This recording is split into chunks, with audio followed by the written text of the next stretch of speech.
Assalamualaikum warahmatullahi wabarakatuh. Hi everyone, I'm Siti Nurbaya from STKIP Tomakaka Tiwikrama Pasangkayu. My major is English education and now I'm in my 4th semester. So in this video, I'm gonna explain a little bit about morphology. So stay tuned.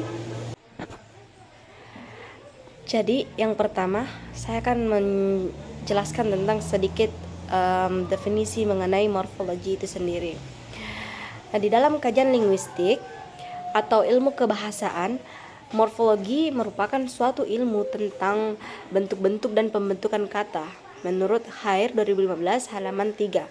Sementara itu, menurut Ramlan 2019 halaman 29 menyatakan bahwa morfologi adalah bagian ilmu bahasa yang mempelajari mengenai seluk-beluk kata dan pengaruh perubahan kata pada golongan dan juga arti kata.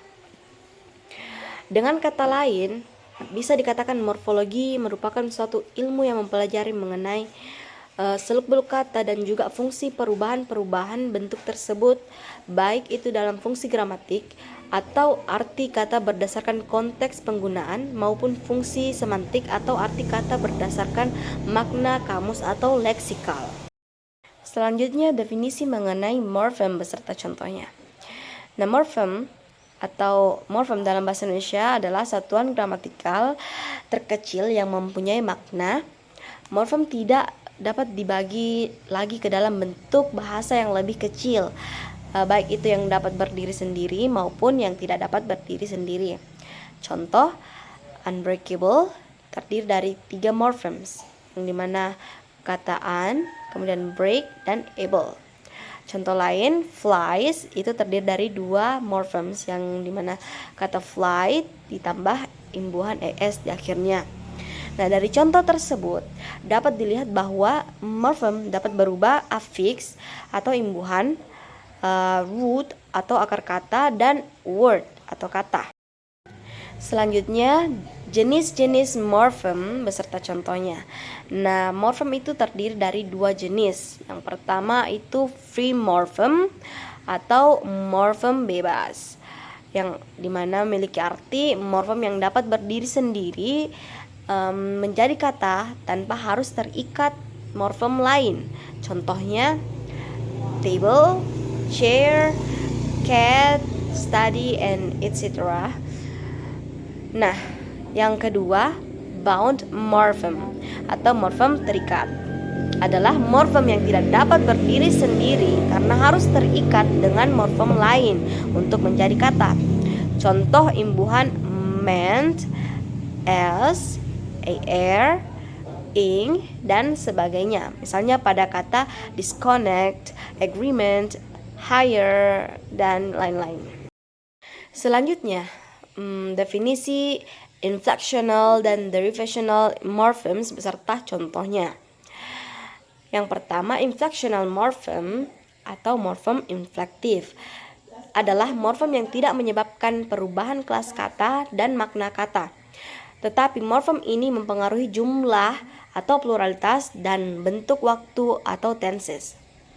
Jadi morfem ini berfungsi untuk menunjukkan apakah suatu kata bersifat singular atau plural, apakah suatu kalimat tertentu berbentuk lampau, pas atau bukan, dan apakah suatu kata tertentu merupakan bentuk perbandingan atau komparatif, atau kepemilikan atau posesif. Intinya, morfem ini tidak mengubah makna. Jadi hanya untuk mengidentifikasi gramatikanya. Selain itu, morfem ini tidak berfungsi untuk menghasilkan kata baru atau membentuk kata dengan gramatika leksem yang berbeda dari kata sebelumnya. Contoh, oranges, dari kata orange ditambahkan imbuhan s di akhirnya memiliki arti jeruk yang lebih dari satu. Kemudian Ryans, dari kata Ryan ditambahkan imbuhan apostrof s di akhirnya, jadi berartikan kepemilikan.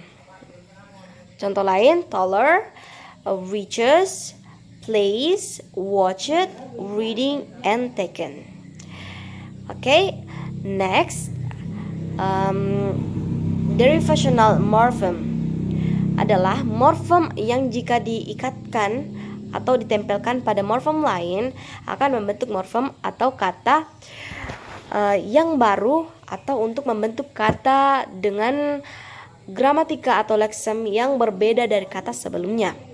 Dalam derivational ada dua macam imbuhan yang digunakan, yaitu bisa terdapat in the beginning of a word atau prefixes atau akhiran suffixes. Di dalam bahasa Indonesia kita biasa mengenalnya dengan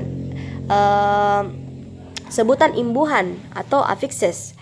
Contoh, kata happiness adjektif diperoleh dari kata happy yang merupakan noun yang mendapat tambahan morphem ness yang mengubah noun menjadi adjektif.